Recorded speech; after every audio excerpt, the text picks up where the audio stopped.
ထားတဲ့ Luxembourg မှာအလုပ်သွားလုပ်ချင်တယ်ဆိုပြီးတော့မှမေးထားတဲ့မိကုံကိုဒီနေ့ဖြည့်ပေးပါမယ်နော်။ဟိုအရင်တော့လည်းနင်ကဒီတခြားယူရိုပထဲကပိုလန်တို့လစ်သူရေးနီးယားတို့ရိုမေးနီးယားတို့မာတာတို့ပေါ့နော်ပြီးရင်အီတလီတို့ဘလိုမျိုးအလုပ်သွားရောက်လုပ်ကင်လို့ရမလဲဆိုတာတွေကိုမေးလို့အေဂျင့်တွေနဲ့တွေ့တဲ့အခါအလိမ်မခံရအောင်လို့နင်တင်ပေးထားတာတွေအများကြီးရှိတယ်။အဲ့တော့နင်ကြောင့်ဒီ2025ထဲမှာအလိမ်မခံလိုက်ရတဲ့မောင်လေးတွေညီမလေးတွေလည်းအများကြီးရှိတယ်ပေါ့နော်။ Okay ဒီ Luxembourg ကိုလှုပ်သွားလှုပ်ချင်တယ်ဆိုလို့ရှိရင်ပထမဦးဆုံး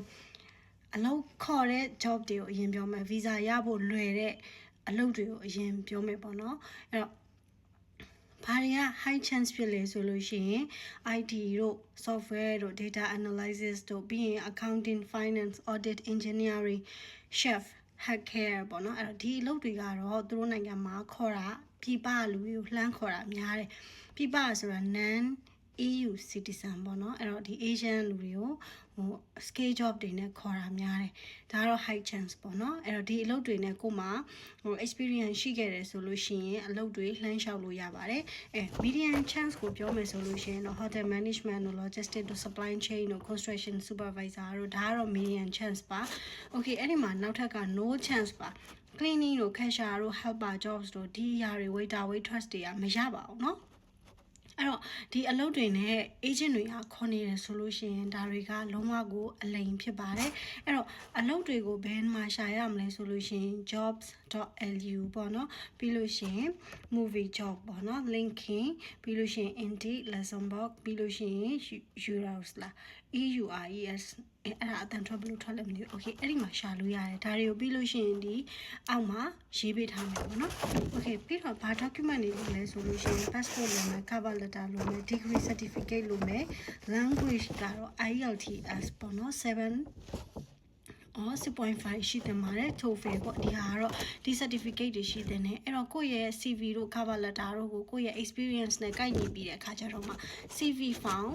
ပြင်ပြီးတဲ့အခါကျတော့မှစောနာကပြောခဲ့တဲ့ဒီ website တွေမှာတွားပြီးတော့မှအလုပ်လျှောက်ကြည့်လို့ရတယ်အဲ့တော့ကိုယ့်ရဲ့အချိန်တွေမကုန်ဆုံးအောင်လို့ပေါ့နော်ဒီနိုင်ငံရဲ့ website တွေထဲဝင်ပြီးတဲ့အခါကျတော့မှဘယ်အလုပ်တွေကအလုပ် visa မပေးဘူးလေဘယ်အလုပ်တွေက visa တွေပေးပြီးတဲ့အခါကျတော့ဘလို့နိုင်ငံသားတွေရနေလဲဆိုတဲ့ဟာကိုအရင်ဦးဆုံးစစ်ဆေးကြည့်ပြီးမှအလုပ်တွေကိုလိုက်လျှောက်တာကောင်းပါတယ်အဲ့တော့ဒီမှာ high chance medium chance no chance အလုပ်တွေကိုပြောပြပေးခဲ့တယ်အဲ့တော့ဒီအလုပ်တွေနဲ့ high chance ပေါ့နော်ကိုမှဒီ certificate တွေရှိရဆိုလို့ရှိရင်ဆွမ်းနာကပြောခဲ့တဲ့ website တွေမှာလှမ်းပြီးတော့လျှောက်ကြည့်ပါနော် okay ပြီးတော့နောက်ထပ်ကကြတော့ဒီအလုပ်ယူရိုပထဲကအလုပ်တွေအားလုံးကအတူတူပဲနင်းအရင်တော့တင်ပေးခဲ့ဘူးလေပိုလန်တို့ပြီးလို့ရှိရင်ဒီလစ်သူရေးနီးယားမာတာရိုမေးနီးယားပေါ့နော်အီတလီပေါ့အများကြီးနင်းအကောင့်ထဲမှာပြီးလို့ရှိရင်ပါနိုင်ငံမှာလဲနိုင်ငံတွေအများကြီးပဲနင်းတင်ပေးခဲ့ဘူးတယ်မေးသမျှကို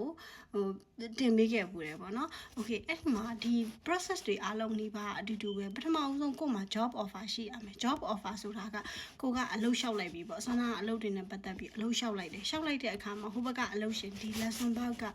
အလုပ်ရှင်ကကိုကိုလှမ်းပြီးတဲ့အခါကျတော့မှစိတ်ဝင်စားလို့ interview မယ် interview ပြီးတဲ့အခါမှာကိုက interview pass ဖြစ်သွားမယ်အဲ့ဒီမှာ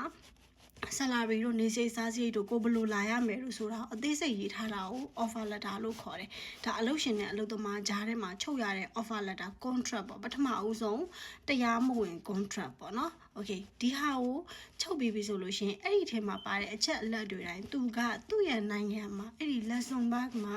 Luxembourg ဆိုတာကျတော့ France နဲ့ Belgium ရဲ့ကြားထဲမှာရှိတာအဲ့တော့ဒီနိုင်ငံတွေမှာအလုပ်လုပ်ဖို့အတွက် high chance ပိုများခြင်းနေဆိုရင် France ကပြောတတ်ရတယ်ဒီလိုမျိုးပေါ့နော်အဲ့တော့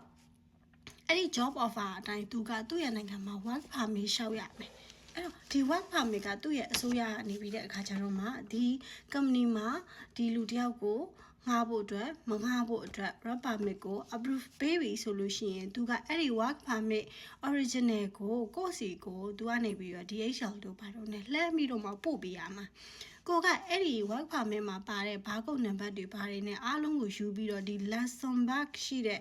တန်ယုံရှိတဲ့နိုင်ငံမှာတွားပြီးတဲ့အခါကျတော့မှ visa တွားလျှောက်ရမှာမြန်မာနိုင်ငံမှာဆိုရင်ဒီတန်ယုံတွေမရှိဘူးအဲ့တော့ maybe Thailand တို့ခြား Vietnam တို့မှာရှိလောက်တယ်ကိုကအဲ့ဟာကိုရှာပြီးတဲ့အခါကျတော့မှအဲ့ဒီနိုင်ငံမှာတွားပြီး interview ဖြေရမယ် interview ဖြေတဲ့အခါမှာလဲ counselor နဲ့ကိုနဲ့2ယောက်မေးမှာ counselor မေးတတ်တဲ့မေးခွန်းတွေကတော့ဒီဘာတော့လောက်သွားလုံးမှာလဲပေါ့ကိုရဲ့အလုပ်ရှင်ကဘာသူက offer ပေးတာလဲဘယ်လိုမျိုးလဲဆိုရင်ကိုကဒီ work permit ထဲမှာပါတဲ့အရာတွေအားလုံးကိုကိုကဖြေပြီးပေါ့အဲ့ဒီမှာ counselor ကနေပြီးတဲ့အခါကျတော့ visa approve or deny ကိုပြောတာပါဘယ်သူကမှဝင်ပြီးတော့ဘာမှငွေပေးပြီးတော့လည်းလုပ်လို့မရတယ်လို့ဘာမှလုပ်လို့မရပါဘူးအဲ့တော့ဒီ2025ထဲမှာဆိုရင်ပိုလန်နဲ့ပတ်သက်ပြီးတော့အလိန်ခံလိုက်ရတဲ့သူတွေအတော်များများအောင်ပေါ့နော်နည်း safe လုပ်နိုင်တယ်ပေါ့နော်သူတို့ကိုနင်ကဘလို့စိတ်ရမလဲလိမ့်နေတာကိုဘလို့စိတ်ရမလဲဆိုပြီးတဲ့အခါကျတော့မှtips တွေအားလုံးကိုစစ်ဖို့အတွက်ပေးလိုက်တာပါအခုဒီနိုင်ငံတွေလည်းဒီလိုမျိုးပါပဲเนาะ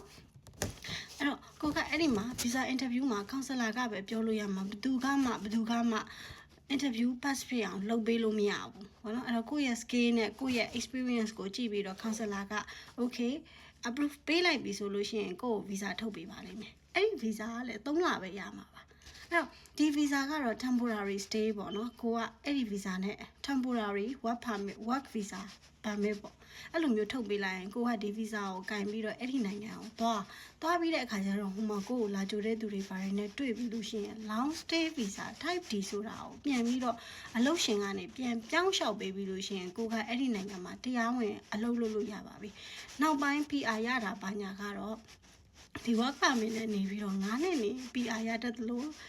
8နဲ့10နဲ့လိုမျိုးမှာသူတို့နိုင်ငံရဲ့ဒီ France စကားပြောတတ်ဖို့ကအရင်အရေးကြီးပါတယ်เนาะသူတို့နိုင်ငံရဲ့ rules and regulation တွေနဲ့ကိုက်ညီတယ်ဆိုလို့ရှိရင် citizen ဖြည့်လို့ရပါတယ်ဒါကတော့ဒီ Europe ထဲကနိုင်ငံတွေအတော်များများကဒီလိုမျိုးတွေကြီးပါပဲเนาะအဲ့တော့agent တွေကနေပြီးတော့မှကိုယ့်ကိုအလုပ်လုပ်ပေးမယ်လို့အလုပ်ပေးမယ် visa လည်းရမယ်အကုန်လုံး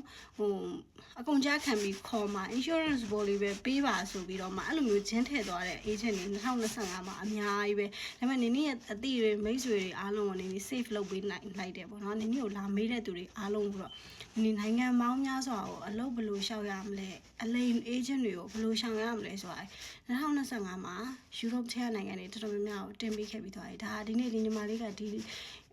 နိုင်ငံရဲ့အလုပ်အကိုင်တွေအကြောင်းကိုထပ်ပြီးတော့မေးလာလို့ပြောပြပေးတာဖြစ်ပါတယ်အဲ့တော့နောက်ထပ်သိချင်တာရှိရင် comment မှာရေးခဲ့ပေးပါTikTok မှာဒီနေ့ရဲ့အလုပ်အကိုင်တွေနိုင်ငံခြားမှာသွားပြီးတော့အလုပ်လုပ်ချင်တဲ့သူတွေအတွက်နိုင်ငံတွေအများကြီးဒူဘိုင်းတို့ကာတာ Saudi Middle East ပေါ့နော် Europe ပေါ့အများကြီးကိုနေနေ YouTube နဲ့ TikTok မှာတင်ပေးထားပါတယ်အဲ့တော့နင်းရဲ့ TikTok နဲ့YouTube account မှာကြည့်လို့ရပါတယ်ရှင် Bye bye